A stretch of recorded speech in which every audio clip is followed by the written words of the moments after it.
process of growing older, according to experts, has vital social and cultural dimensions which affect what is often seen as a purely biological inevitability. Sociologists define age as a cultural category, and they argue that its meaning and significance vary both historically and cross-culturally. In a wage labor system obtainable in most developed economies and in some developing economies like Nigeria, this translates to a fixed retirement from external production. This consequently categorizes the aged as a non-productive and a burden. The World Population Prospect of the United Nations predicts that Africa, particularly Nigeria, will have 3.3% growth rates of older persons between 2015 and 2050. This translates to a population of 103 million older persons in 2030, and with more than 205 million older persons in 2050 on the African continent. In absolute terms, in Nigeria, the number of older adults that is those within 60 years and above, is on the increase. Nigerian older adults has consistently increased from 4.5 million in 1991 to 6.9 million in 2006. They are estimated at 9.7 million by 2030 and close to 28 million by 2050. This edition of Platform examines aging in Nigeria, the need for policy formulation and efforts at addressing the challenges. Our guest is Dr. Omokaro, Executive Director, the Dave Omokaro Foundation, a private trust registered in Nigeria for capacity building in research, workforce development, and good governance in the field of aging. The foundation has entered into a Memorandum of Understanding, MOU, with the United Nations International Institute on Aging based in Malta. Dr. Omokaro, Executive Director, Dave Omokaro Foundation, welcome to Platform. Thank you very much. Thanks for having me. As usual on Platform, we have two panelists. The very first one, Sarah Sender, Assistant Director of News, NTA International. Thanks for having me. Also here is Omini Oden, Assistant Manager News, NTA International. It's my pleasure. And I wish to point out that he just went through some training on aging, so we will see how it goes. Yeah. Let me really just put it straight and say, what is aging and what category of persons are considered as the aged? I would say first and foremost that aging is a natural progression of life from birth to end of life. So the processes in between is the processes of aging.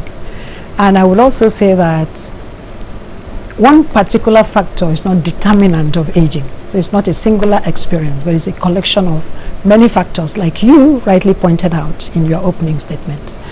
You have the biophysical factor, that is your health and all your body parts and how you progress along the line. And then of course you have they degenerate, if you how like. they degenerate, and that now talks about your functional ability. So the center of that is your functional ability, how you're able to develop and maintain that, and how they're going to decline along the line. And also you look at the socio-psychological aspect of it, the way society defines you and the way society engages you, or the way society shuts you out because you have attained a certain age. So we can also say that aging is also defined by the country's statutory limits to those who can be in the labor force, in the public sector. So when you are 60 years, or maybe when you have engaged in the public sector for 35 years, you are caught up with the retirement, law, and then you retire. Society defines you as aged because you have been shut out of the labor force. And then it's also defined culturally. Some persons, some culture could say you are aged because of your social achievement, your status, not necessarily your chronological age, which is your date of birth up until where you are as aging. But the social development policy of Nigeria defines somebody who is aged as somebody who has attained the age of 65. That's officially. But also, you see the controversy there. When you get to 60 years, you are retired. So you are retired and you are defined as you've aged, sort of. yet the policy says you are considered to be aged when you're 65. So there is a gap there. So there may be need for policy review, if you like. Yes. We'll come to that. Okay. Omini, you want to come in? Well, where I'll come in is a question that strikes me. Why an aging policy in Nigeria? Oh, because unlike what we have heard in the past, that aging is a family matter. Aging should be considered an issue for the kinsmen to deal with. The older person should depend on the reciprocity, norms of reciprocity of the family. Aging is a development issue. The older person is covered in the Constitution as having a right to the benefits of development. And the socio-economic and health implications of aging. As a matter of fact, I want to state here that aging is recognized by government as the major driver of poverty, and is also the major driver of non-communicable diseases. So for countries to stem that burden of having a high rate of non-communicable diseases and the risk of poverty at old age, then a policy is necessary. A framework on aging is necessary for you to look at the different sectors and the implications of having having the effect of population aging and not being prepared for it, because it comes with challenges, because the cost of pension is there, the cost of healthcare is there, because it puts a strain on healthcare if you allow your population to grow sick and age sick, if you allow your population to grow poor and age poor. It now affects every other thing. It affects even the working population because of the dependency ratio. It now even affects the savings of family members in the working population, because their savings becomes compromised. If you do not have social insurance coverage for the old, it means that they will depend on familiar transfers from their children. So instead of saving for their own old age, they are saving to pay for health insurance for their parents. So everything becomes compromised. So aging, it is very necessary to be integrated in the population, in the development agenda of a country. And you mentioned very rightly the demographic trend, the increasing number of older persons in the country. Yeah, and when you by look at 2050 in Nigeria, we'll be looking at 28 million persons. 28 million persons, and the 28 million persons coming with need for long-term care, need for institutional care, need for enabling environment, accessibility to healthcare, need for income security. We talk about pensions, both contributory and non-contributory, and these are all development issues. So a government that folds its hands and thinks that this is not a development issue is a government that is compromising even the investment that government is making in the youth. The investment is making in education, the investment is making in healthcare for the youths, because these same youths are not stationary. The bands move, the age bands move, they are aging. So having a national framework on aging is you facing the reality that is population dynamics. It is moving, and you have to take care of that. I quite appreciate all you've said, but I can't help feeling alarmed, first of all, that we're even talking about this. I know culturally, it's part of African culture. We live together with the aged, we look after them, and it is our lot as children to look after the older ones.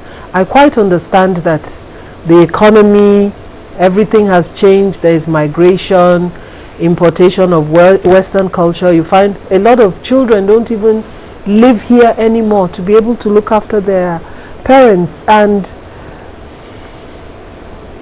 a few months back, I was quite alarmed that somebody I was raised with, we share the same kind of values and all that, their mother had been committed to an old people's home right here in Abuja. First of all, I was shocked that we have a growing number of, such facilities, and that children who have been raised in love and care by their parents are committing those same parents to those kind of facilities. I'd like you to speak to that. I want to tell you that unfortunately, should I say fortunately, is a trend. A lot of global issues that are converging to make it very complicated, and that have made it and is making it, very, very difficult to see how the informal support system that you are describing. I tell you that my doctoral thesis was on I interrogated the quality of care that adult children give to their parents. Their aged parents. To question that paradigm that family is there, family would care. Therefore, let government throw up its arm, and everybody is filled with indignation to see that family should care, but forget that should is not the same as can. Can. Yeah. And that, my thesis, the findings, opened my eyes to the fact that the emotional bond is there. That family network is there. But when you look at global issues, like you talked about migration, you talked about urbanization, and that is the rural urban drift. And they are drifting and coming. The younger ones are coming, not necessarily because they have a job. Some really move, yes, geographical location, because they have a job. They move because they are looking for jobs. So they move, and they don't have the wherewithal to even take care of themselves, not to talk of repatriating money. And those ones who have the wherewithal to take care of themselves, distance is a problem. You understand? Even the living arrangement, the housing situation, when you come to Abuja, you can only afford 2 bedroom, 1 bedroom. That living arrangement also, it's a problem. And then you have, sometimes you even have a residual conflict, where maybe you have some fathers who had divorced some mothers, and now they are in their old age and the children had been abandoned. Those residue of conflict kick in at certain points. So there are so many issues that make this complicated. But the thing is, when you look at development as person-centered, and you realize that this man now, that is an older person now, and is 65, is a Nigerian, and had gone through the age ban, you understand? Then you kick in the human right approach. He has a right to access health. So he's part of development in health. He has a right to income security. He has a right to access pension. He has a right where he is so vulnerable and he did not have the opportunity to work in the white collar sector. And maybe artisanal, he was artisanal, he was a farmer, he's worked all the rest of his life raising families, contributing to community. But now, because there are no savings instruments, because of our informal sector, I'm sure you know that only 10% of Nigerian economy is formal. Then means that the other people do not have structure for pension. And yet, here, we do not have a system of social protection for such older people who are absolutely poor. So you see that it becomes complicated. So this really has to be a development issue.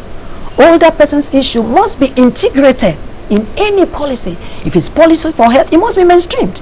If it is social protection policy, it must be mainstreamed. Health, it must be mainstreamed. Income generation, continuing education, enabling environment, housing, transportation, all those things. So when you have development,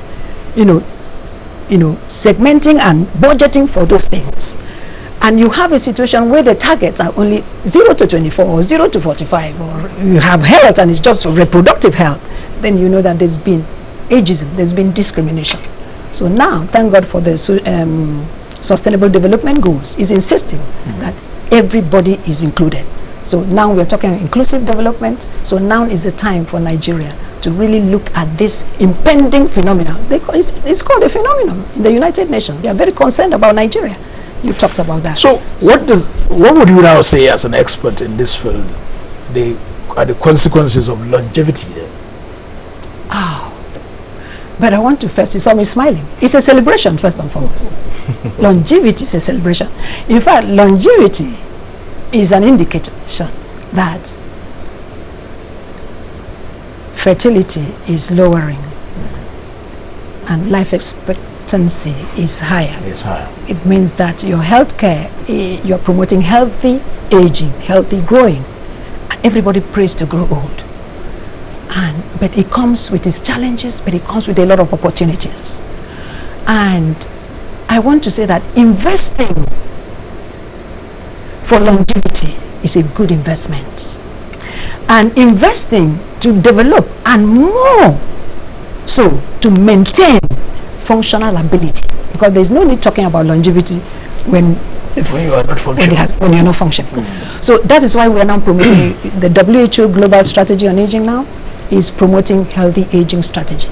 So instead of waiting and focusing your healthcare on curative and rehabilitative and all that, now healthcare should be focused on healthy aging.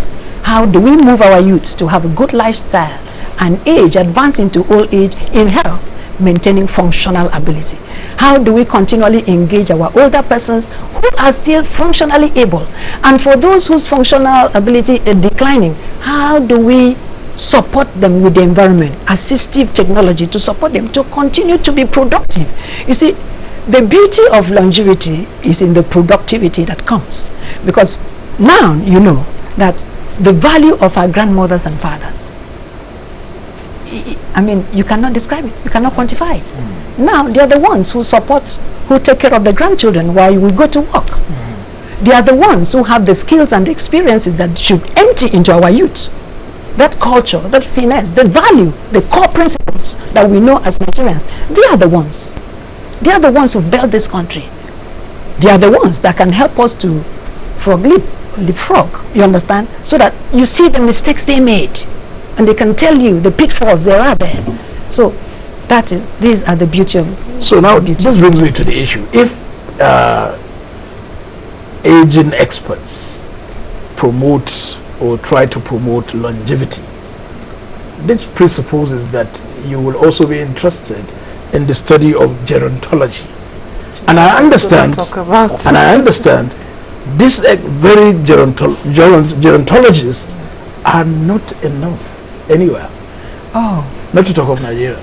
I'm very happy that you brought that subject, because in the past 4 years I have been a visiting scholar to the National Universities Commission, and then transited into a lead scholar, the National Universities Commission, manning the aging desk to help to facilitate the development of gerontology education in Nigerian universities.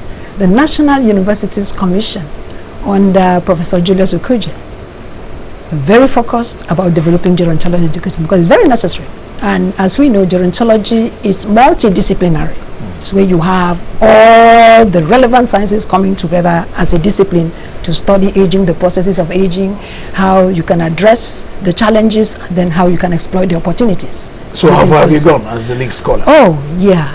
Now, I want to tell you that, yes, they developed the benchmark statements and the minimum academic standards. And they selected 11, we selected 11 Nigerian universities and trained faculty from the 11 Nigerian universities. Can we have them? Or rather know them? The Nigerian universities? Yes. Oh, well, we selected, first we started with the federal universities. And there were criteria for selecting those universities. Because as you know, you can't have gerontology without geriatrics. Yes. So we looked at those universities that had strong teaching hospitals, you know, that could easily develop geriatric education, so that, because the model actually is to have a center on aging, where you have gerontology, geriatrics, because they complement each other. One is for the medicine and the study of, diseases and health, and this one is social, cultural issues, and a combination of all that.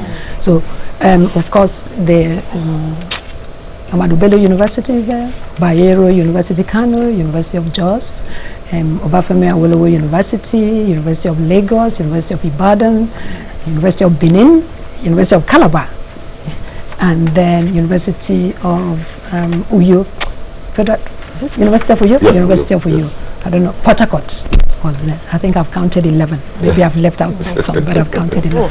Yeah. Okay. So curriculum has been developed. Even train the trainer syllabus has been developed for these ones that we train to train relevant faculty across the relevant departments. And then even development of models of science. Sorry, I'm not cutting you short, but I wanted to address the issue along. If you say it's interdisciplinary, does that mean one has to have a first degree maybe in medicine, in sociology, in other things before? Okay, the way the curriculum is developed, is for it to be, the entry point is for postgraduates. So that means that you can come from nursing. Okay. You could have a degree in nutrition, could come from education, could come from law.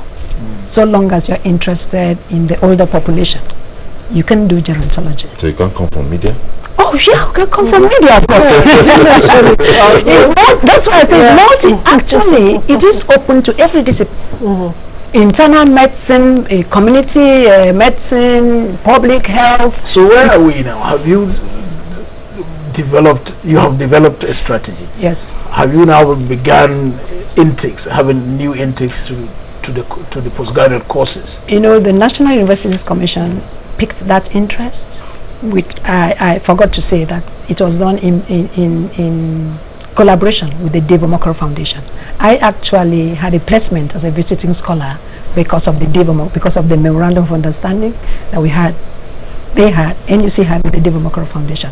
Right now, the status is that having developed the BMAS, the benchmark statements and minimum academic standard, having trained the faculty, now they have to go through the internal processes, you know, to have the academic planning and have the Senate approve and to mount.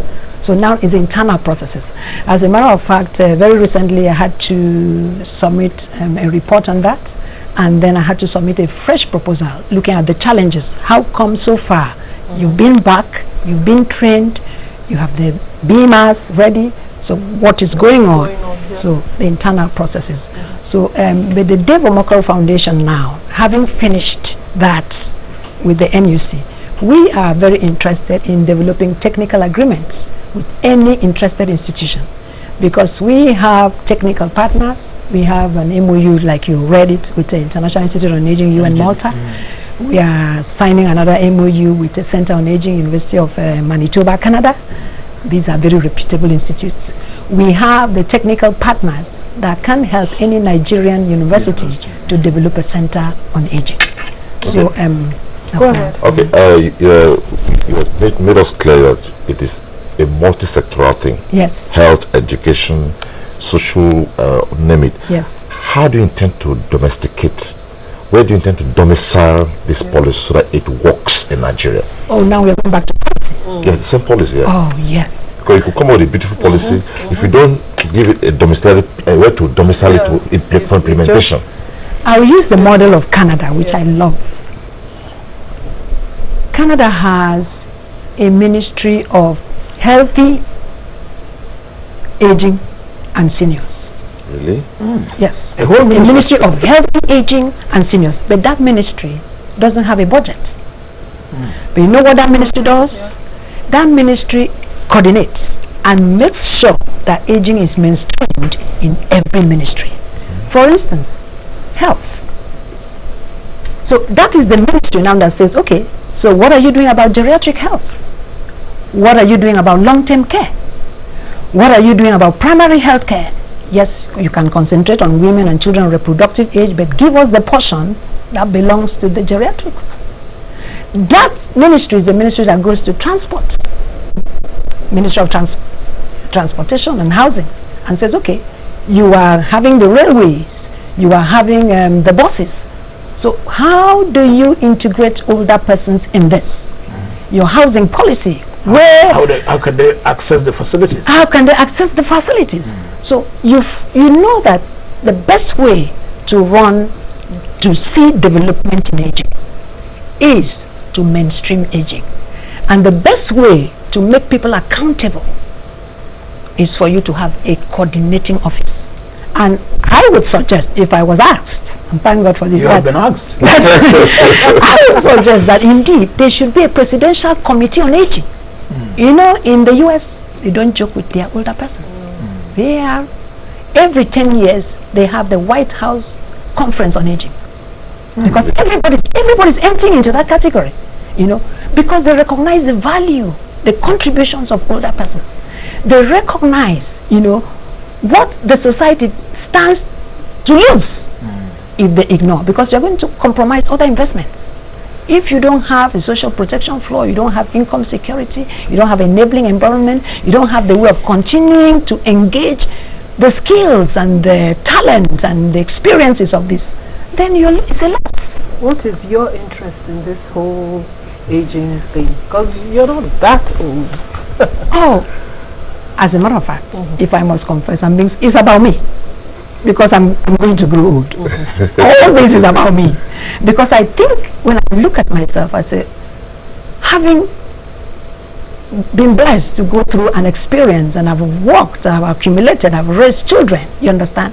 And now, as you would know, I may be 80 and my daughter is still where she is, married, and my son is busy with his family, you understand? Yes, they love me and they want to contribute to me, but I want, number one, to continue to be independent. Yeah. And I would love a policy on aging that puts things in place that gives me dignity. Nobody wants to be dependent except it's absolutely necessary. You can't help yourself, and that is when your functional ability has declined. Even when it has declined, I want to be able to assistive help. You understand? I want to continue to be engaged if I have the vigor to continue to be productive to society. So I would hate it that because I am 60 or because I am 65, somebody will ignore my experience simply because I'm old. I will hate it that I am 65, I am 70, and I'll be isolated. I don't have any center to go to talk to my fellow people. I'm there hauled up in the home, maybe because I have some disabilities. I am on a wheelchair. The protocol of the building does not allow me to access any building. I can't come to NTA. Why? Because I can't climb. So these are the things. So you asked me a question. This is very personal to me, and it should be personal to anybody who wants to grow old. The policy you're working on, does it advocate that people who have attained retirement age, as we have it now, should continue to work? Is it going to be in the policy? Should be engaged? This is what we are saying. As a matter of fact, we can only build capacity. Like right now, I'll tell you that this is a wonderful training session with INEA, International Institute on Aging, coming to collaborate with us to train. And we worked so hard to make sure that we have very senior administrators from all the MDAs relevant. In fact, if you go to that class, you see from Sustainable Development Goals, Office of the Seniors, you see from Health, Federal Minister of Health, senior officers, you see from Women Affairs, Labor and Employment, you see from Media is there, NTA is there, FRCN is there, you see Primary Healthcare, WHO is there. Yeah. So we have them, all of them, who are in that position that they can make input, operational input into any policy. So we are there to build, to enhance their understanding of implications of aging, to enhance their understanding of what a framework on a policy should look like, how many stakeholders and what they should do. And I am believing, because right now we have a draft policy on aging of 2003 that was anchored by Federal Minister of Health. On this other hand, there's a draft policy on aging that was anchored by Minister of Women Affairs and Social Development. 2008, how many years has passed? So now we are saying, okay, please, this class should, if I may suggest, be converted to an open-ended working group on aging. Let this class give them the draft, because they have been in aging issues. When you wrote that draft, we didn't have IDPs. Yes. When you wrote that draft, nobody talked about healthy aging. The focus was on diseases, which means now policy now includes this policy on aging, like aging with progress, includes the youths. So you are not just looking at that older person. So there are two kinds of policies that will be incorporated in this policy document. There's policy mainstreaming, which means you mainstream aging in housing, in everywhere, and then there's age-specific policy, which means you're talking about pensions, administration of pensions. You're talking about non-contributive pensions. How do you be innovative in developing instruments, saving instruments? Because unlike here, that government contributes and you contribute your quota and they deduct from source, in the informal sector, you don't have such things. So when they retire or they grow sick, their health is compromised, or something happens, flood comes or fire guts, that's absolute poverty. There's no floor to protect them.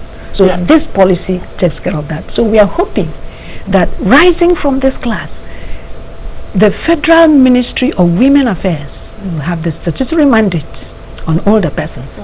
The not a ministry now, budget and national planning, as a matter of fact, they are in the class. Budget and national planning, it's in the class.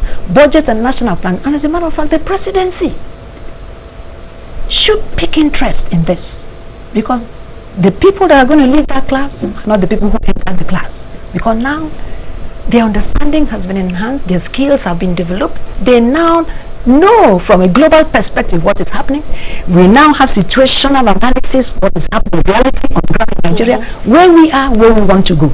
So I believe, and this is my hope, that... But as you attempt to come up with this point, permit me to make one observation that it appears your participants, drawn from all research institute, development partners, like you said, the MDA, the private sector, you appear to have excluded the legislature. Oh, no. I tell you no. Before now, let me tell you,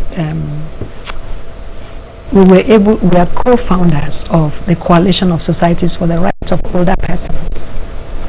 And that society now, we are sitting, in fact, I'm in the Bills Committee. We are trying to draw out a bill. And what is going to inform that is what we're learning now. And before now, I am been in touch with some legislators who are very interested now through our advocacy, and because I have come to know that the more people understand issues, the more they're, okay, this is, we should consider this. So now they're getting very interested. And this is just the first training.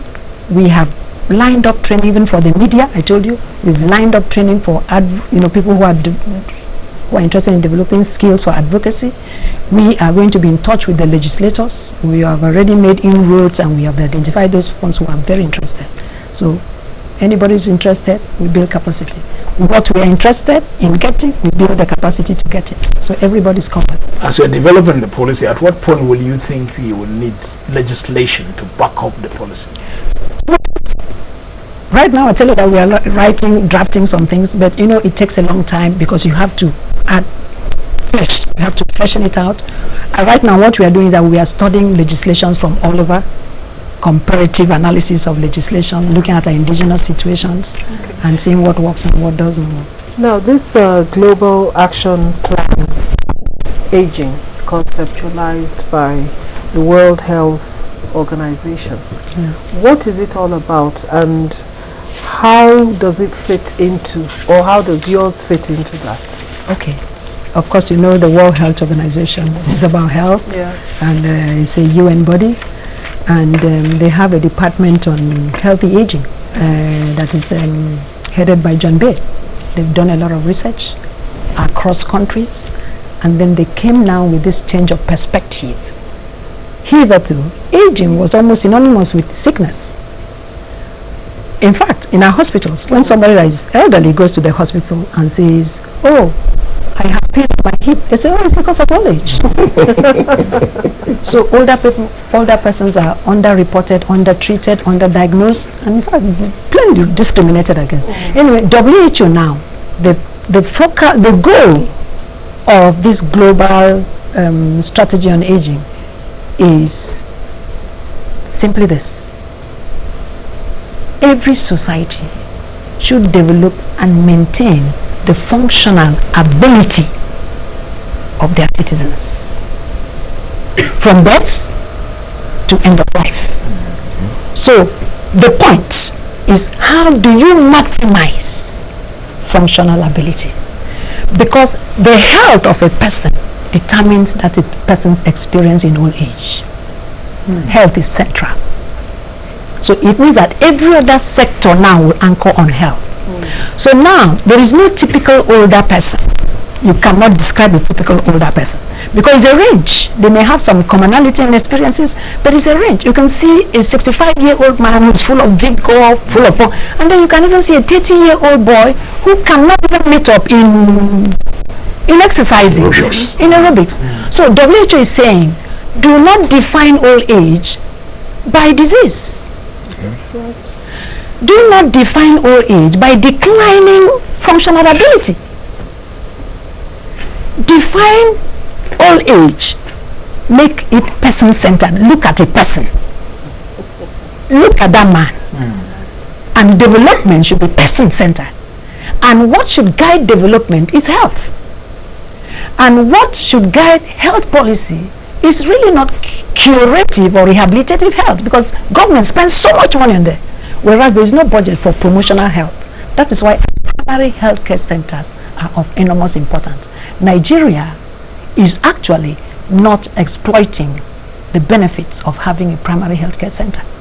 So if we want to go by this new perspective of healthy aging, so that you empty into old age, advance into old age with your functional ability, it means that primary healthcare becomes primary. So now, from the youth, all you do, we promote. This is the lifestyle. If you want to have your functional ability in old age, this is the lifestyle. So that is the promotion. And then when your functional ability begins to decline, now the next is enabling environment. So what enabling environment? From housing to transportation to social interaction, informal support, formal support. So what can you put in your environment to make your environment age friendly? That takes me to this. Comes a policy. Looking at it vertically, you see federal, state, local. Exactly. Horizontally, you see the MDS working together. Exactly. Where is the place if the policy comes up of the private sector? The place of the private sector? Yes, because you talked about those in the informal sector. So is it all about government? Where would the private sector be? No. I tell you, aging, response to aging is multi-sectoral, and there are multi-levels of responses. You remember when we talked about capacity building? See, institutional framework, institutional level of response, you have the family, first response, family. That's why I told you family is still very important. That is the basic support system. You can't take that away. Instead, the policy should be looking at how to strengthen family to support. So you have family, extended family, you have community. That's where local government come in. Because these older persons, most of them, only 48% live in the urban centers. The rest are in the rural areas. So that's where the local government, and you know what I should say here? When you talk about 82 million older persons now in Nigeria, and you think that we have 774 local governments, if you spread them, you may not have up to 50 older persons in local government. I mean, and what is that to a local government? So it's quite easy to tackle. I tell you that when you now break it down into states, I think it's Osun State that has the most number of older persons. Really? So any government can take care of the older persons. And then the rest you have 800, 700, 500. So this taking care of, what do you advocate? What sort of taking care of? Now, Sarah much I want to answer this private sector issue. Okay. Do you know that the developed countries, the aging industry is the highest employer of labor? Really? The care industry, geriatric industry, from pharmaceuticals to caregiving, to nursing homes, to respite homes, to physiotherapy, to assisted production of assistive devices. These are all industries, and they employ. Private sectors can begin now. You see, when you talk about planning, when you talk about projection, you look at the demographics. That's what industrials want to do. So by now, they are looking at the projection that we just talked about, that by 2030, this is the number. And the private sector should be targeting that market. That's a market. Pharmaceuticals, that is a market. People who produce nutritional vitamins, that's a market. People who produce assistive devices, that's the market. So private sectors can come in and carve their own market, geriatric care market. What about centers on aging? Centers, old senior citizen centers, where you have games, you have physiotherapy, you have like the Dave Omokoro Foundation. We want to build a model center, model seniors youth center, that when you come, anybody can copy that model. And that center will, you see employment. You see our older persons have retired. They can go to a bureau and register. They can come as volunteers. They just want to leave their homes. They can even continue to earn a living, you know. So I've answered the private sector. This older person's center that you're, or the model that you're talking about, will the nucleus be the old person's home? You see, I want to tell you that it's a continuum of care. It's a continuum of care depending on the need. There are some older persons who have degenerative sicknesses, some cognitive problems. Dementia is growing very common. In cases of that sort, family cannot handle it. In fact, if you insist that family continues to handle it, the incidence of abuse will grow, because number one, they don't understand. Number one, it's such a high burden, and then they leave this one, they wander, they get lost, and they are even accused of being witches and wizards because they say things they don't know. They are so forgetful. They suffer abuse. In cases like that, the best recommendation is build institution, nursing homes with professionals that can you have them abroad. So that is not abandoning your father or your mother. It's giving your father or your mother the best care, because you cannot handle it.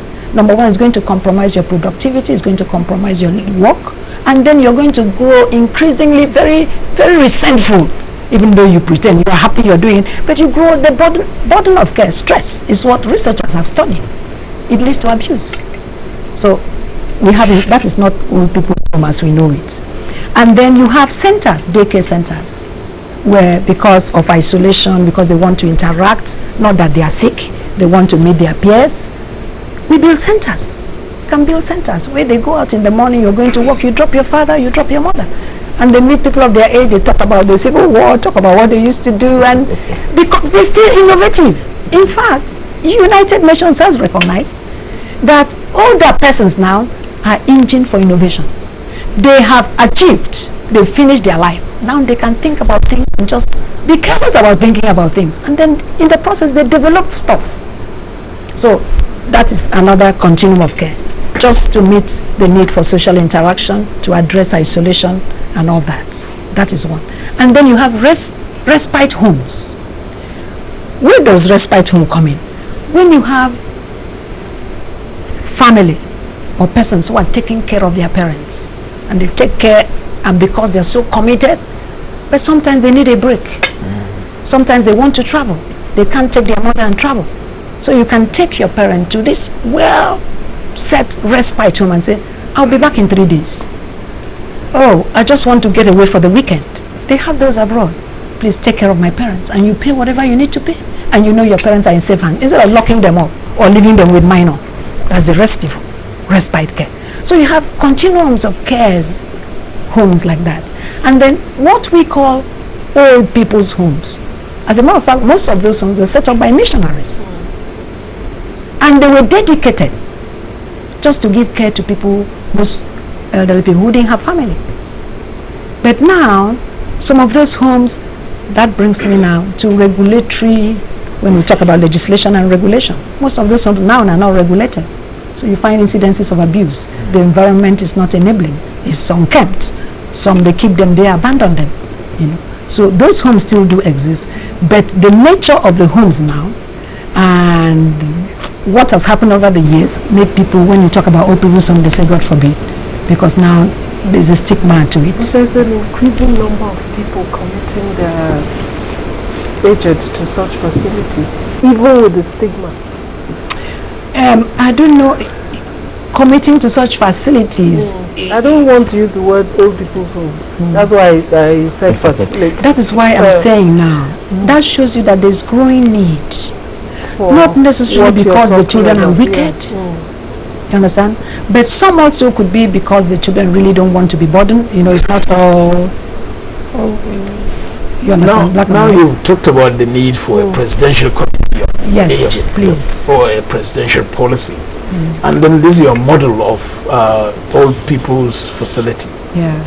How soon can we have them? How soon can we have the committee on the presidential committee? How soon do you think your advocacy will get to a point that we will have a presidential committee, and then we'll have these models for old persons? I'm hoping really that somebody hears me as I'm talking now. So I'm speaking.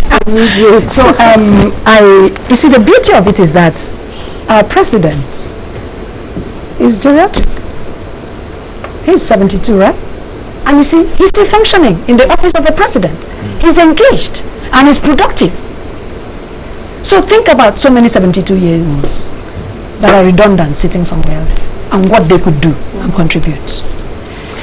And why I advocate and we advocate for a presidential committee is that it's going to be independent really of the ministry and have the oversight of the presidency, and at the same time have the authority, the power and that influence to now demand from all the ministries the portion that should go to older persons. That is why you cannot lodge it where there is no power to say. I see here that you need to do a lot of orientation. One,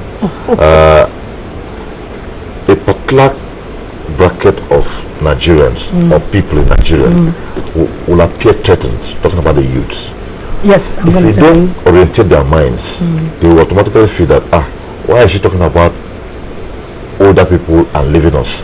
Okay, Where did they come here? You see, I have experienced that when you talk about issues of older person, aging and issues of older persons, the first response is, we have an overwhelming problem of unemployment of youths.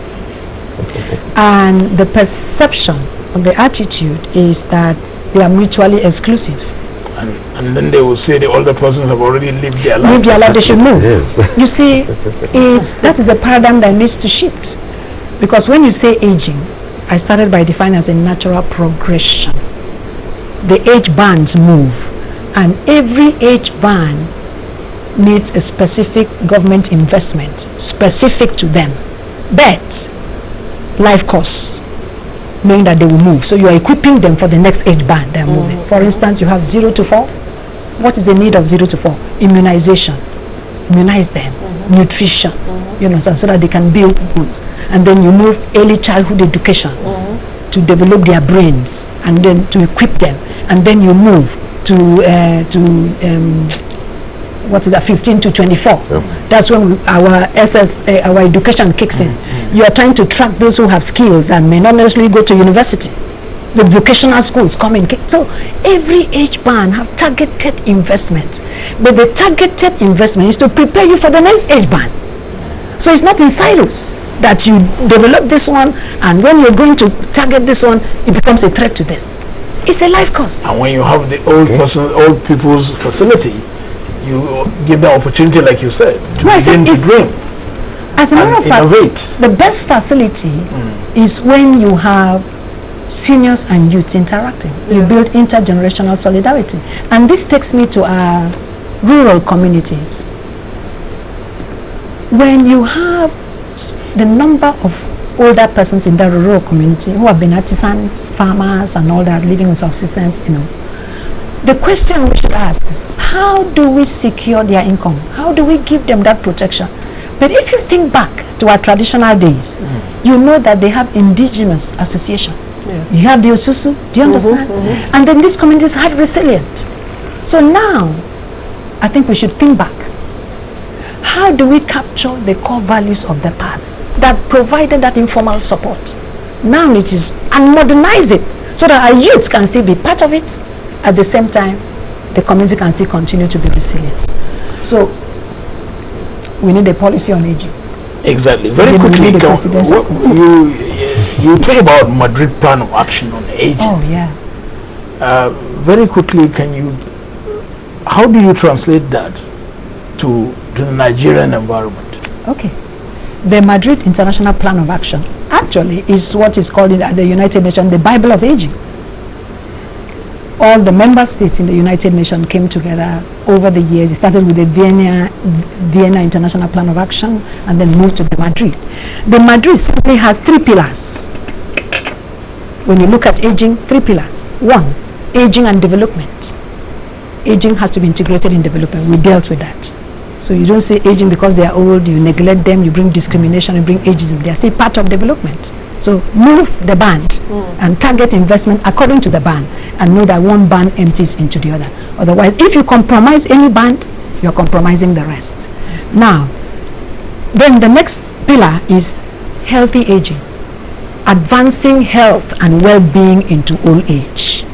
So that now ties with the WHO Global Strategy on Aging, advancing health. It is very important that people age well, because when a country focuses on healthy aging, it means that you're not going to compromise and spend more when people get to 60.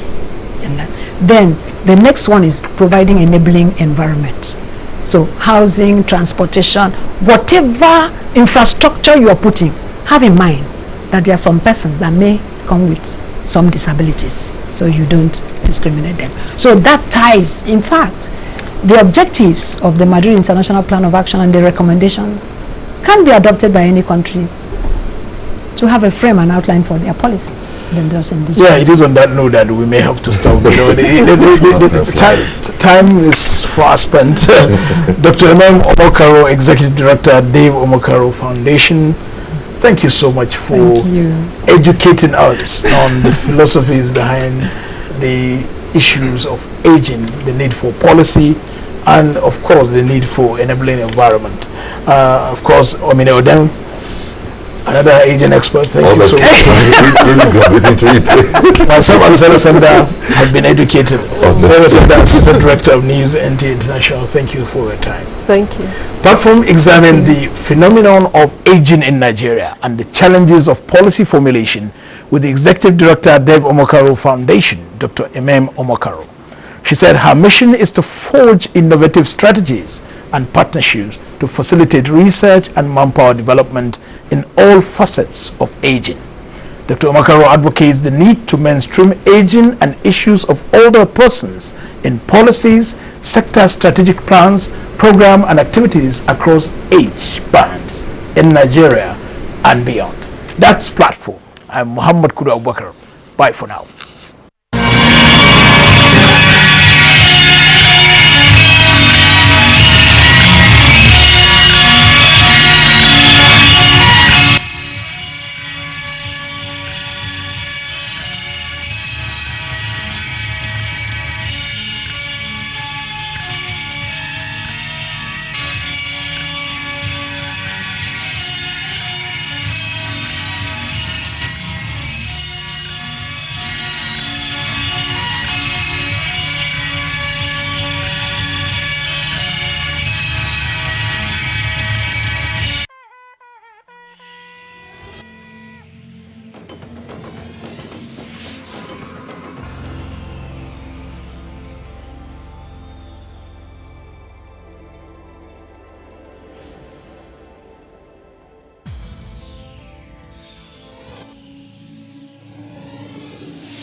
NTA, you can't beat the rich. The geology of Nigeria is characterized by sedimentary rock formations prevalent in the south, while basement complex rock formations are found majorly in the north and central parts of the country. Oshongo local government area of Benue State is located within the north-central zone and has predominantly features of large outcrops which are basically extrusive igneous rocks. These rocks are scattered unevenly throughout the landscape, giving the whole landscape a rocky outlook. Also on Oshongo Hills are relative occurrence of metamorphic rocks such as marble, slate, quartzite, which can be used decoratively in buildings and sculpture. It was at Oshongo Hills that the Tiv race fought and won the war which brought about the birth of the Tiv nation. On these hills, you will see some footprints, and these footprints indicate that it was a meeting place for our traditionalists. And in those days, the entire Kwande Oshongo that was known to be called Kupo was their meeting place. This was their meeting place. And until even today, some of their sensitive things that they want to discuss and look into, they come to this place so that they will find a quiet place to sit and discuss and also remember their old days. A good view of Ushongo Hills gives an impression of a ring of plateau with the Ushongo town right in the middle of it, a natural protection there.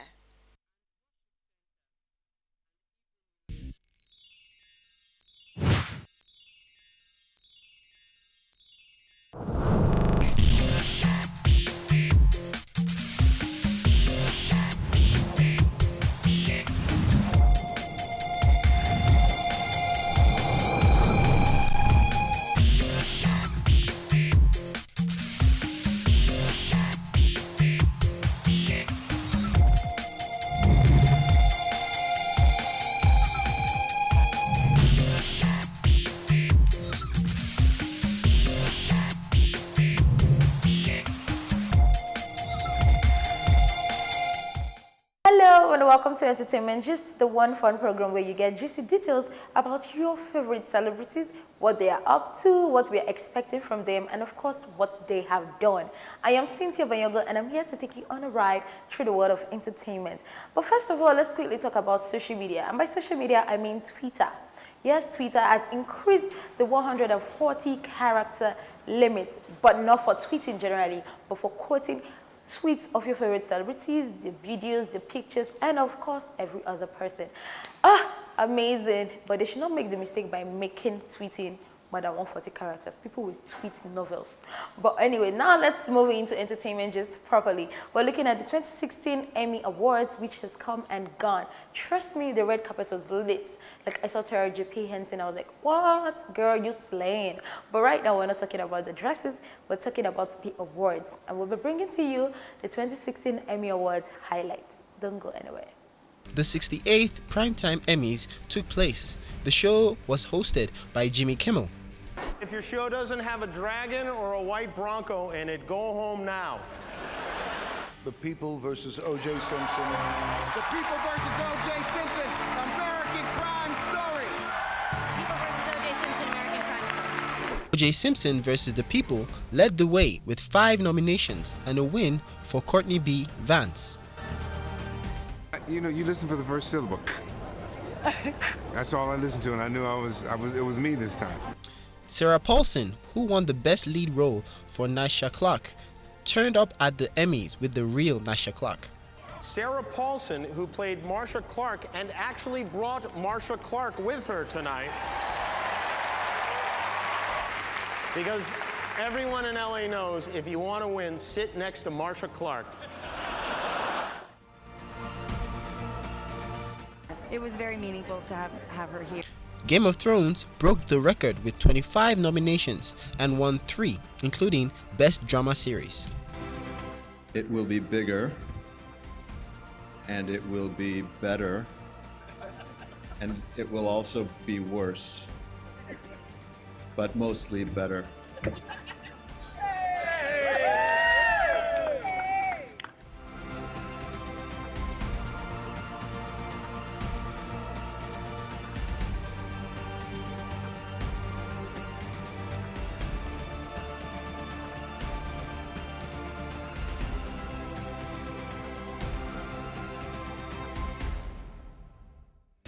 I think that Veep has torn down the wall between comedy and politics.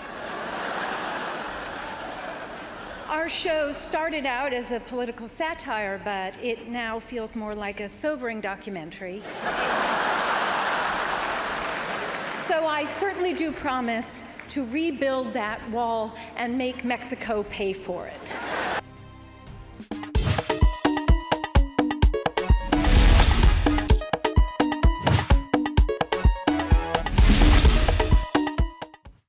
Welcome back from the highlights of our 2016 Emmy Awards that has just gone down.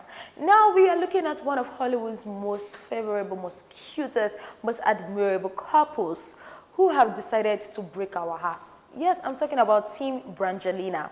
Brad Pitt and Angelina Jolie are going for a divorce. Angelina Jolie filed for the divorce and has asked or is asking for custody of their 6 children. We all know how they started from the set of Mr. and Mrs. Smith 12 years ago. They dated for 10 years, and now after 2 years of marriage, they finally decided that, you know, it's better if we just separate. And the exciting part of it is, like I always say, fans, please chill out. Because now this couple are asking for privacy through these tough times. I hope we can respect that, right? Okay, so now moving on back to Nigeria, our first live action animated comedy movie is coming out pretty soon. And trust me, from the title of the name alone, it's already sounding exciting. The name of the movie will be Dog Napped.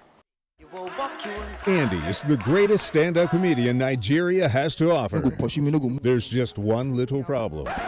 It's still a dream. Just a matter of time and we gon' be alright. Not to worry, help is on the way. Did they talk? I did speak. Something big is coming in 2017. And it will be featuring Julius Agbo as the voice of Bruno the cute dog. We also have Funny Bone, we have Tope Tedola, we have Odunlade Adekola also will be starring in this movie. And trust me, fingers crossed, I can't even wait for the movie to come out because exciting comedians, exciting actors will be packed onto this movie. And speaking of amazing movies, there is a movie that is out right now that was produced by Bovi Uboma in honor of his late mother. The movie is titled It's Her Day. It's a wedding movie that teaches us about life and what some girls go through or put the groom through just to have an expensive wedding. But anyway, let me not tell you too much about this movie because it's one of the movies we will be showing the trailer right away.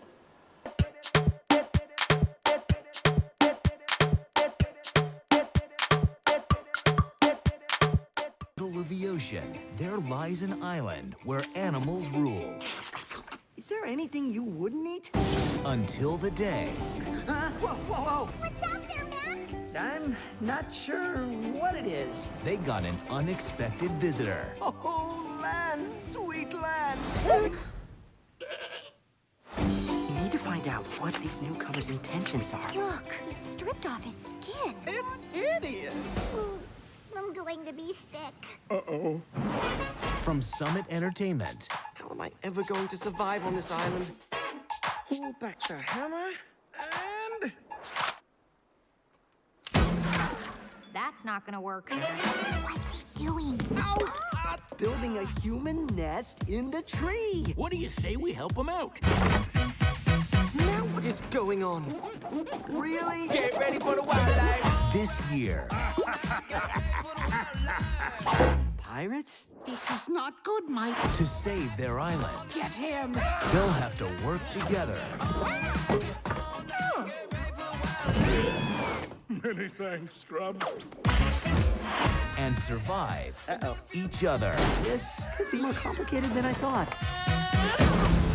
Well, that's a bit of a bummer, mate. Get ready for the wildlife. Not so brave now, are you?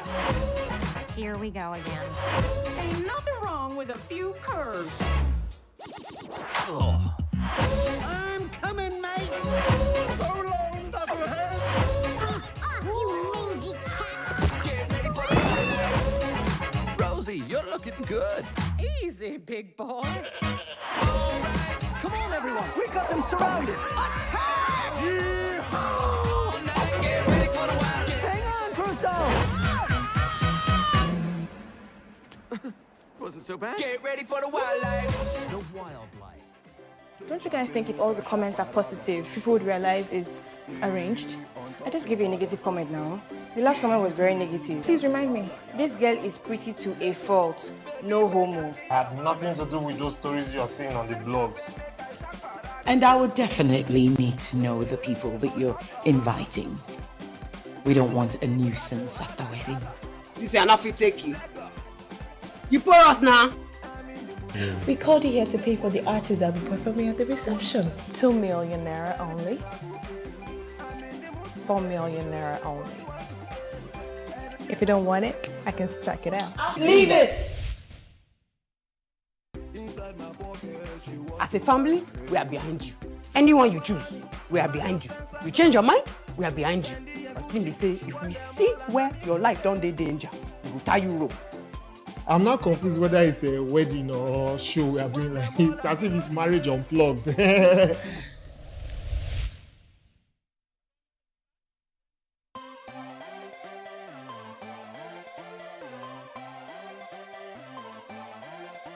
I want Kelechi Amado Obi. I'll get her. But is she good? Oh, you don't know Kelechi?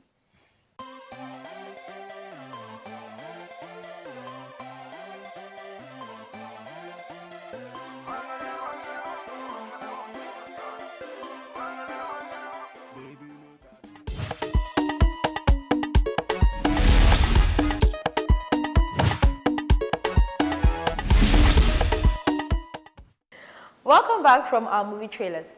Now we are on to some of our entertainers who do some things under our noses. I want to say under our noses because we didn't hear them do something before. There's a rumor that they were about to do something, and later they actually did that stuff. I'm talking about Demi Crane. Like, come on, we didn't know when he left Hypertech Music, which is owned by Two-Face Dibia. There was a rumor that he was going to sign under Davido's record label.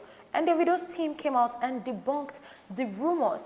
But now it is officially confirmed that Demi Crane is now signed on the Davido Music Worldwide record label.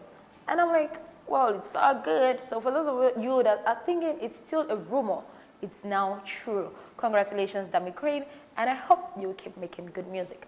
Still on some of our favorite celebrities and what they are up to. We're looking at Ill Bliss, who, despite the rumors, has released the track list of his upcoming album, which is named Illegality 7057. Ah, that's a good one. I like the name and the figures. But anyway, fingers crossed, we are still waiting for that album. Well, anyway, Ill Bliss is not the only one who is set to blow us off our feet with his new album, because we also have FaZe, who is working on his 5th studio album. We all remember FaZe. He released a single recently with Inyanya named Wete. Hold me down. We can turn things around. If you hold me down. So what I guess you will be a champion. 9 months time you can be me a son. Caribbean trips be a queen to a done. That's why me say me you know let go. All right, so now we all know how amazing that single was, right? So I'm expecting a whole lot from his 5th studio album, which of course he has told us has a lot of collaborations on it. Yes, I agree. FaZe is a good singer and definitely a good music maker. So I'm so looking forward to that album. All right, next up, let's go check out our new and trending music videos that are definitely making waves everywhere. You know how we do it. We'll be right back.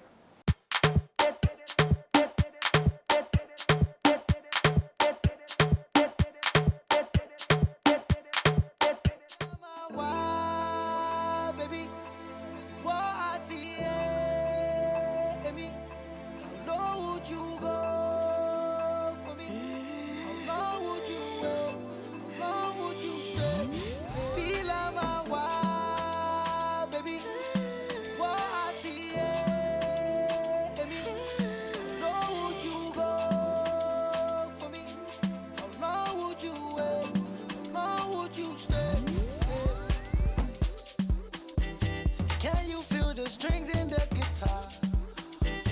Can you order bottles from the bar? Tell that sexy girl she's pretty girl. Oh yeah. Just got them back here, but I say easier. Area the cake part road nigga can be shia. Come on, Ashana, the way we match. Loving you every day. December's who I match. So baby, come close. Salonia, they go talk, but come on, why and I know Kia. Yeah, so I wrote a verse every day just to make sure it's shaping up for me to say. I love you, I love you, I love you, I love you, I love you, I love you, I love you, I love you, I love you one time. I love you, I love you, I love you, I love you, I love you, I love you, I love you, I love you, I love you 2 times. Love you, I love you, I love you, I love you, I love you, I love you, I love you, I love you, I love you 1 time. I love you, I love you, I love you, I love you, I love you, I love you, I love you, I love you, I love you 2 times.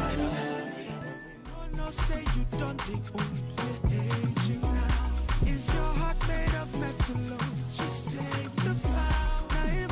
I'm saying every day I'm looking for love and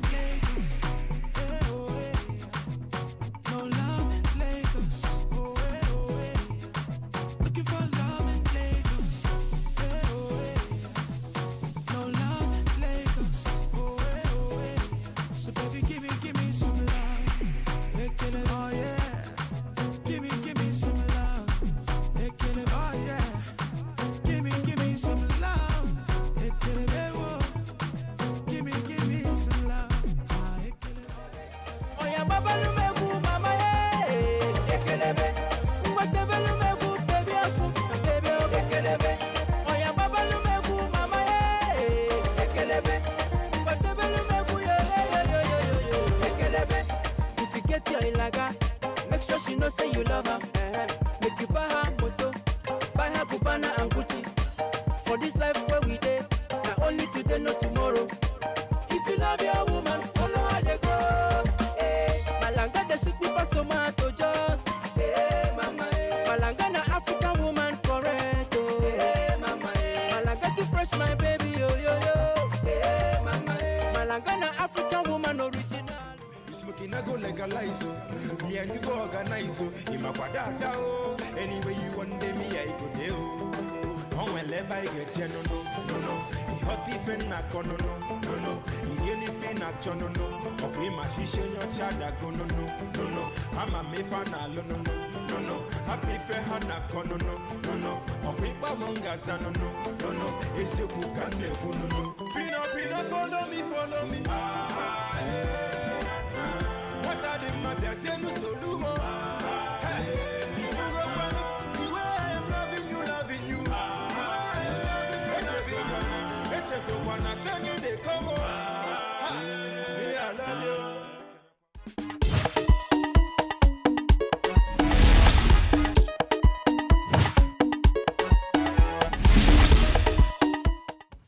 Welcome back from our new and trending music videos. Right now we are on to Kanye West, aka Yeezy, who is now on Instagram, by the way. But the exciting news now is, despite him declaring being broke, he just got Kim Kardashian, his wife, a new engagement ring. And trust now, it can be cheap.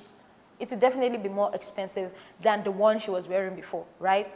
Right, so now moving back to the foreign scene, we're looking at Lady Gaga, who just revealed recently that her sudden rise to fame left her traumatized. Like she had to literally live on antidepressants. But the good news now is she's feeling better. And she said she's living well now in her 30s than in her 20s. So that goes to say she's happy, and I'm also happy for her. Now moving back to Nigeria, we're looking at Bobby again, who has said he learnt a lot from the late Tupac Shakur. And this is the vital lesson he learnt. Work hard and your work will definitely speak for you. We can say that in the case of Tupac, like after 20 years, he's still influencing artists, their music, the hip-hop world in general. And I must say kudos to him. All right, next up, let's go check out our comedy skit for today. Entertainment Gist will continue, most definitely.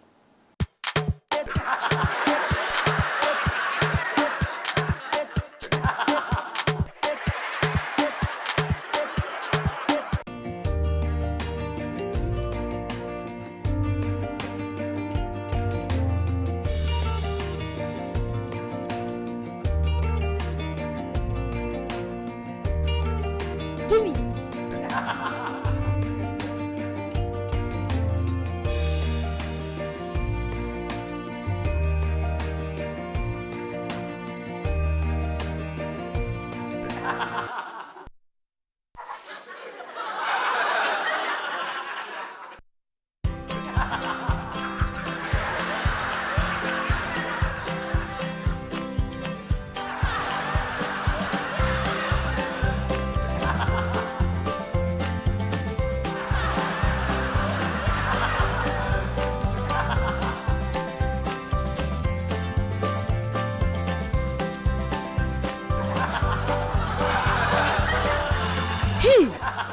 What is the meaning of that face?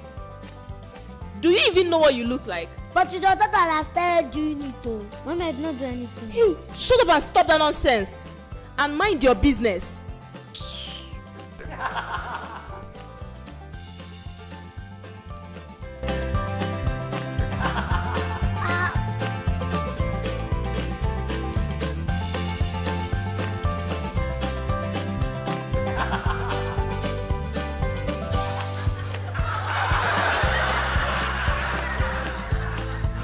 I want you to stop making that ugly face. Stupid girl. Come on, stop making that face. Why? Because when I was a kid like you, my mommy warned me that if I make that face, I'll be ugly forever. No wonder. It's obvious that I didn't listen to her. Me?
And we have come to the end of today's amazing episode of Entertainment Gist. We'll be back again next week, most definitely, for a fuller, juicier, more entertaining package. Of course, I am Cynthia Banyogo, and it's been my pleasure being here in the space of the picture people.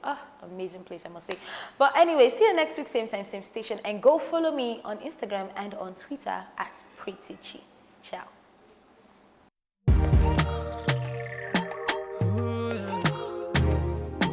Yeah. They don't offer now. More greet them now. Aye. People with the halo. Aye. To all my people where they also blessed. So many tears in the eyes. In the eyes. So many water for my eyes. For my eyes. So many struggling, bustling, hustling all day. That's what I pray to my God do. Make it can show me the way. Yeah, Papa Dakun wa fún mi lówó, kí n rówó ṣayé mi. Papa Dakun wa fún mi lọ́lá, kí n má mọ̀ṣì láyé mi o. Papa Dakun wa fún mi lówó, kí n rówó ṣayé mi. Papa Dakun wa fún mi lọ́lá, kí n má mọ̀ṣì láyé mi o. Na beg I dey beg o. Baba wa fún mi lówó. If I want to buy, I don't want to borrow. Baba wa fún mi lọ́lá, because I don't know tomorrow. Baba wa fún mi lówó. If I want to buy, I don't want to borrow. Yeah. Baba wa fún mi lọ́lá, because I don't know tomorrow. Some people them a smile, while some them a cry. Some people them a make it, while some them a try. Oh yeah. He don't tell me when they hustle for pay. Bless my hustle now your hand I do. I see as I dey single. Oh Lord, make you hear my voice. Oh yeah. You know saying as all the single. Make your blessings never stop. Oh, to the heart in Bible. Showers of blessings.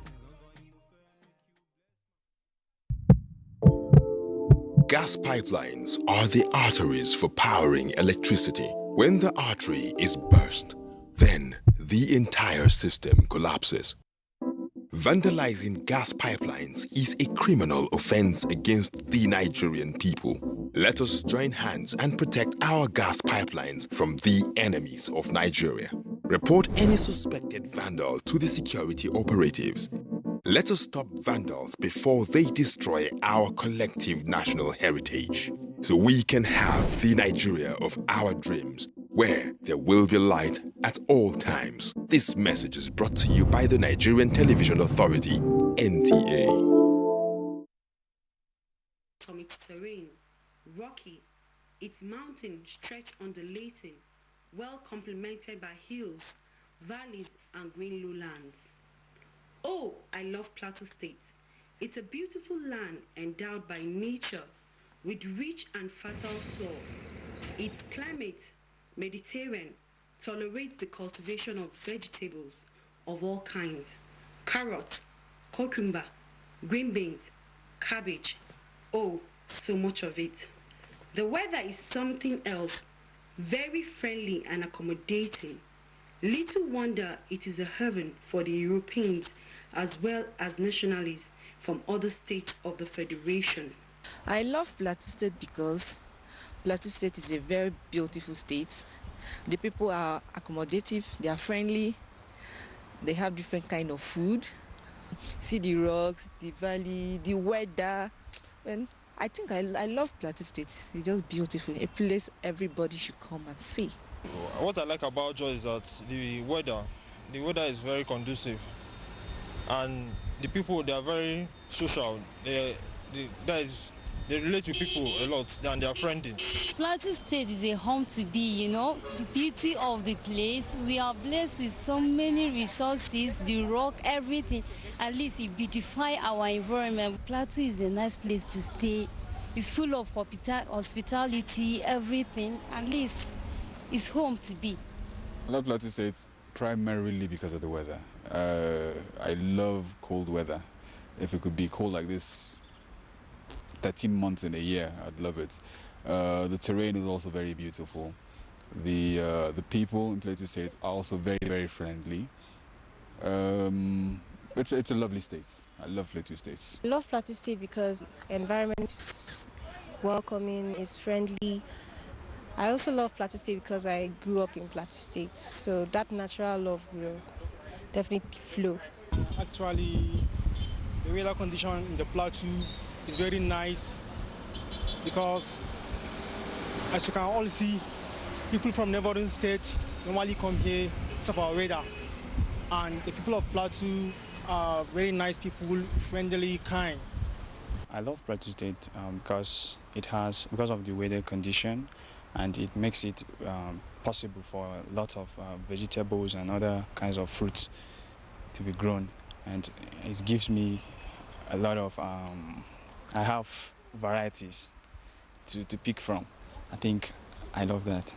I love Plateau State because I was born in Plateau State, and then I love Plateau State again because they have good weather, the land is fertile for agriculture, and then they have nice and friendly people, and that makes me feel home.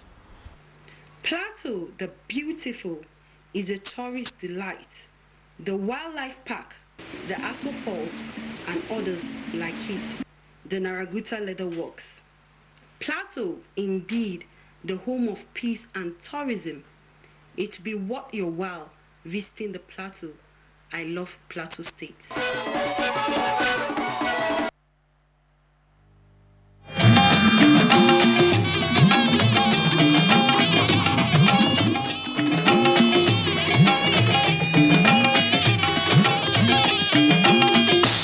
This is the network service of the NTA.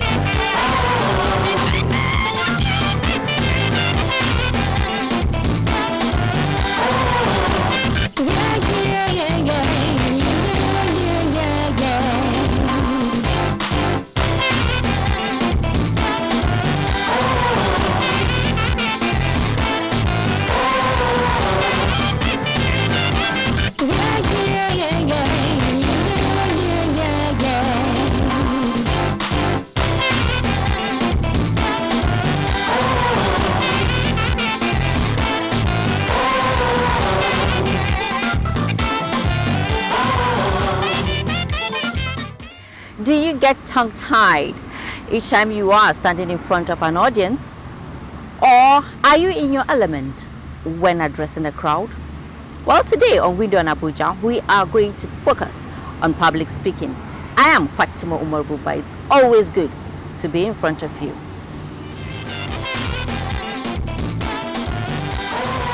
To effectively communicate to a gathering, be it little or large, in a formal setting, is called public speaking.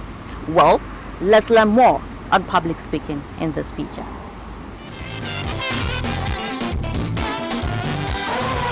My father was an Air Force officer who had given his life to the military. Everybody knew who he was. He said, "You're not going to embarrass me by going to military school and repeating a class."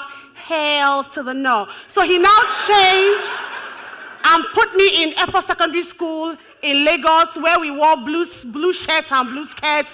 We plaited the same hairstyle every week. You have an assembly, they tell you the hairstyle for this week is whatever. Public speaking is the process of communicating information to an audience. It is usually done in a structured and deliberate manner. Public speaking differs from just having a random conversation with people in a crowded place. It has to be purposeful and meant to inform, influence, or entertain a group of listeners in a formal setting. For most people, the thought of speaking in public fills them with fear. This fear or phobia is known as glossophobia, commonly called stage fright. Glossophobia is currently the most common of all phobias. The individual who has stage fright is usually nervous, sweaty, and experiences panic attacks. So if you're a politician, school teacher, entertainer, or an individual in a profession that requires you to speak in public, here are some major tips to consider when preparing for your speech. Number 1, who is the source of your message? Number 2, what is the message you hope to pass across? Number 3, who is the message intended for? And number 4, what medium do you want to use to convey your message? And finally, what effect do you hope your speech will have on the listener? If you address all these points and practice, you should be able to deliver a speech that elicits a positive response from the intended audience. Great orators have delivered great speeches through the ages that have been known to create a long-lasting impact in history. From the speech of Alexander the Great that spurred his troops to victory to the 1942 Quit India speech by Mahatma Gandhi, to the famous I Have a Dream speech by Martin Luther King in 1963 and the inaugural speech by Sir Abubakar Tafawa Balewa. Whatever reason you have to stand and address a group of people, remember, be composed and master your material. Together, they represent an active, vigorous Hall of Fame. A Hall of Fame that goes out into the world, spreading hope, inspiration, and hope. Their legacy will be an international community where the rules of the game are the same for everyone.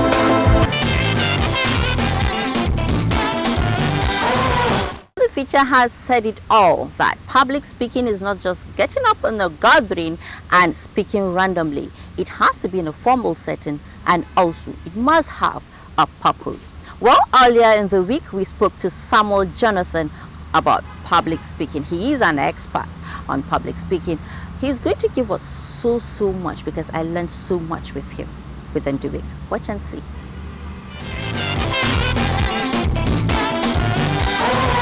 You're welcome to the interview segment on Window on Abuja. Like I said, we have an expert in the house. He is the lead facilitator and also the president of Royal Center for Public Speaking, the person of Samuel Jonathan. Well, we're here to talk about public speaking the more and to learn more on public speaking. Well, you're welcome to the program, sir. Thank you very much. So can you tell me, what is public speaking? Public speaking is the art of communicating with an audience in a formal setting. The key words in that definition is that public speaking is an art. There are some elements of science to it, but predominantly it's an art. Secondly, the key word, communicating. Not everyone who speaks communicates. And with communication, it means that there's comprehension.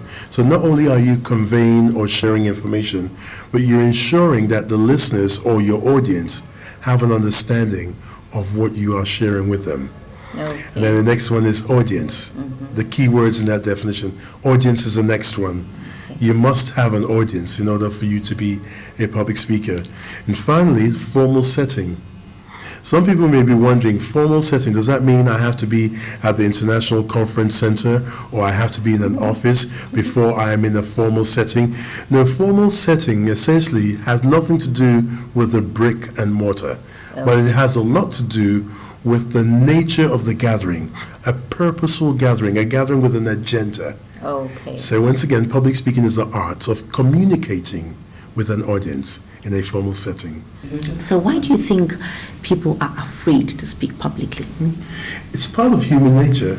Just by way of human nature, we don't like standing in front of a large group of people. We prefer the one-on-one conversations or dialogue. But to now stand in front of an audience or group of people or a crowd, human nature, naturally, we want to shy away from that. There's some very popular people, great people, who have at some point in their time admitted that, stage fright occurs to them. Winston Churchill was a great leader, but he admitted that, he gets nervous when he wants to speak. The same thing with Cicero, who was a Roman orator. Elvis Presley even declared publicly that no one can rescue him from stage fright. So when you look at these great and well-known names, you realize that even the greatest of us go through stage fright and that fear of addressing an audience. Some research has actually proven that the fear of public speaking exceeds the fear of death amongst adults. Wow. But the good news is that with the right coaching, you can overcome stage fright and learn how to manage your emotions better. Okay, can someone have a career in public speaking? From my personal and professional life, I've come to the conclusion that my public speaking skills have opened more doors for me than my degree or diploma. Are you serious? Yes, it's true. How is that? It's true. Well, because people always want to be around someone who is articulate. There's always a need for a person who can speak with clarity, charisma, and precision. So the truth is, yes, you can make a living through public speaking. You'd have to be business savvy. You've got to be careful. There are going to be the initial moments. You may have to do a bit of volunteering here and there. Once your popularity begins to grow and increase, and you perfect the art, the more the demand will be there, and it will be an income-generating opportunity. If a first timer is about to go on stage to address, a gathering, what advice will you give to the person?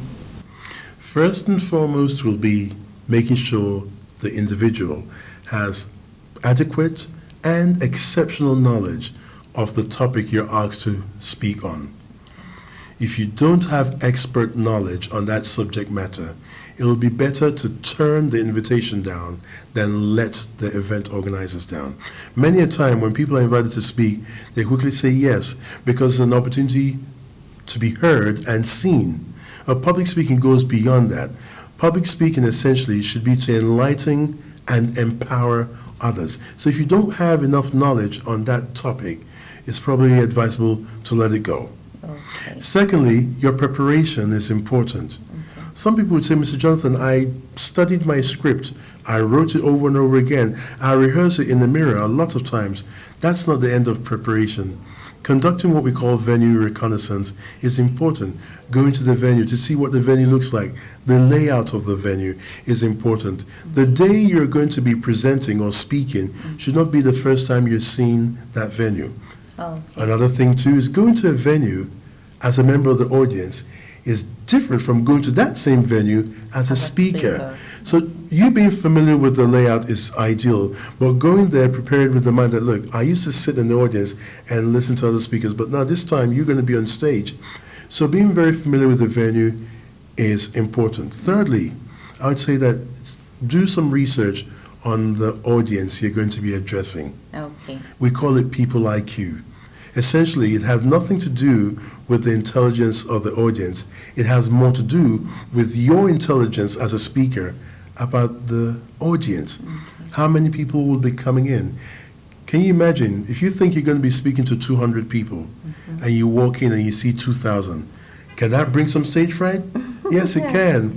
So essentially, knowing the people you're going to be speaking with, how many are expected, having an idea of their background so that your illustrations will be relevant, and so on and so forth. There's so many things that one can do to overcome stage fright, but it has to do with preparation. And once again, preparation goes beyond memorizing your script. We're back from Samuel Jonathan's interview there. I told you earlier that I learned so much, and I hope for people that have the fear of public speaking, well, you've learned from the tips he gave.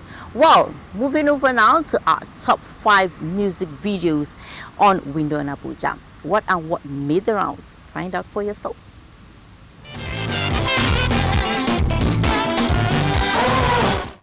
top 5 music videos on Window and Abuja this week are: at number 5, it's Dija featuring Pato Rankin with a song titled Falling for You.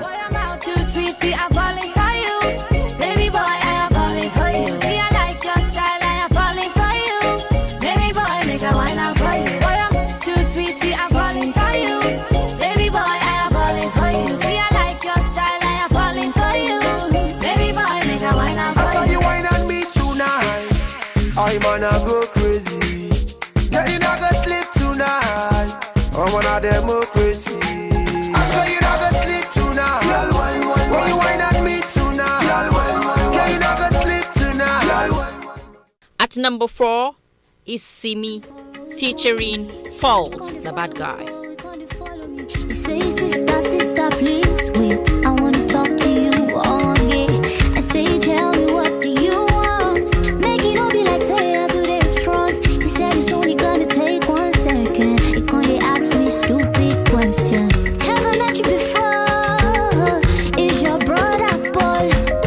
Did you go to my school? Cause I recognize you. Do you live next door? Does your daddy play football? Girl, I cannot lie for you. I swear I recognize you. Maybe me need your question. I know we don't need, I know we fool. Maybe me need your question. You see your style is just not cool. Maybe me need your question. I know we don't need, I know we fool. I won't pay you no attention. So baby, me need your question.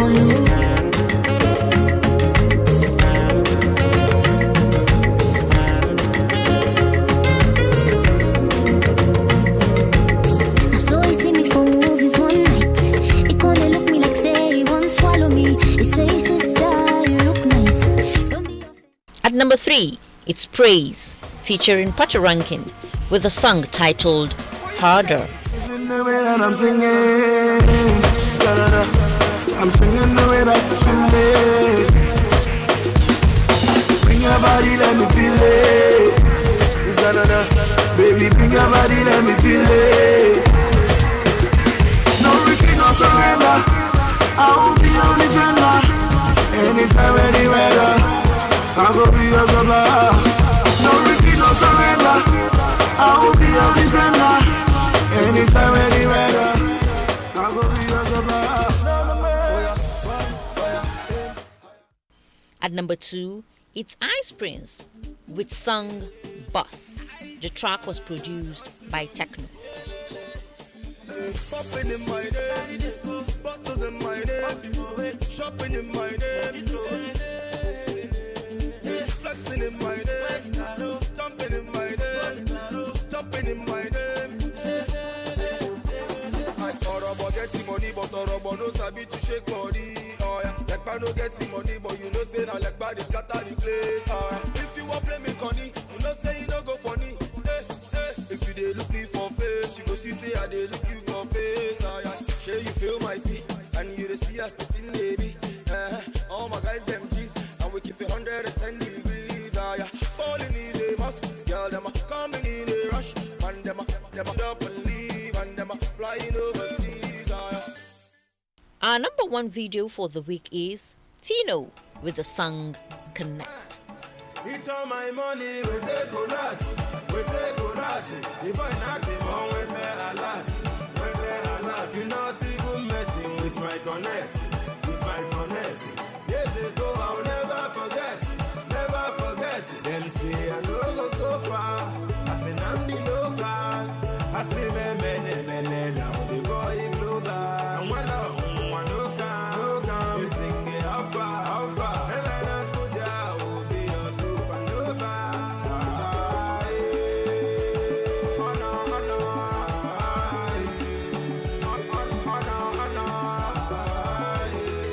My guy say pa.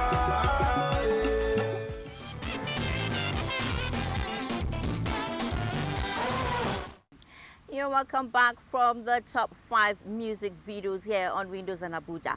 And on our number 1 was Fino. I call him Fino Fino with Connect. It was a beautiful song, I must say. So, you know, we're still talking about public speaking and it's all about connection. So let's go into the street now and connect with people on public speaking. Madonna, please come and talk. Are you running?